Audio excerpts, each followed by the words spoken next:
that you had to be more hard with China because much more developed than India. Any comments on that? Like, is this a EU position also which is developing? No, I mean, I don't think it was a question of one being more developed than the other. Right. I think the key point about what we're saying on that issue is simply that it's important for all countries to recognise that they must take common but differentiated responsibilities based on their respective capacity.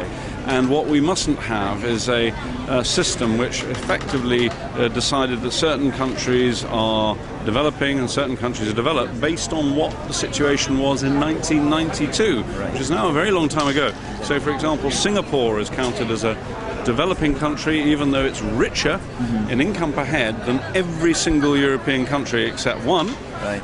And we have European countries which have come in from a long period of communism, like Romania and Bulgaria, which are poorer than many of the countries in Asia or in Latin America. Poorer, for example, in South Korea, poorer than Argentina or Mexico. So the reality is that we have to update our concept of what different countries can do to take account of the fact the world has changed since 1992.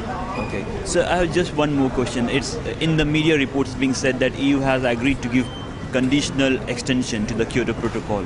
Can you comment on what are those conditions? Well, what we're saying is that we want, as the European Union, to have a second commitment period of the Kyoto Protocol.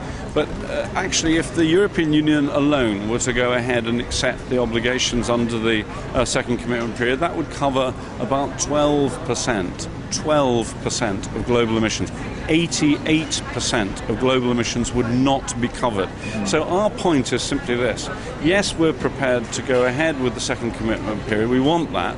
But we must have a commitment from other major emitters, all other major emitters, including India, including China, that we're going to see a real attempt, a roadmap to get to a global overarching agreement, because actually otherwise we don't have a proper future to offer for our children and our grandchildren, and the environmental consequences will be extremely serious. Not just environmental consequences, the economic consequences. What we're increasingly seeing is serious damage inflicted on economies right the way across the world, and including on some of the most vulnerable people in the developing world, by extreme weather events. And we have to make sure that we're holding temperatures to within 2 degrees of pre-industrial levels, or the consequences will be very serious.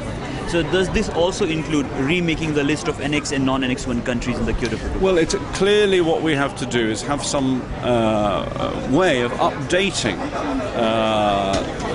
the idea of common but differentiated responsibilities and respective capacities, because the Annex 1 and Annex 2 were set back in 1992. And since then we've had a lot of changes.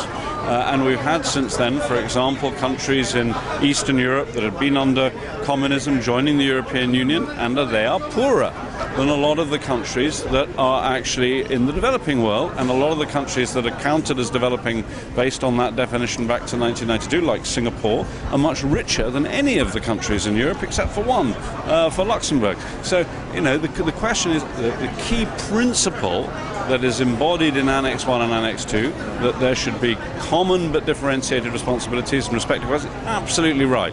It is absolutely right that those who have the broadest shoulders should bear the biggest burdens. But we have to update that list to make sure that the people who are actually the ones with the broadest shoulders do bear those burdens. Thanks. Okay? Thanks a lot. Hello.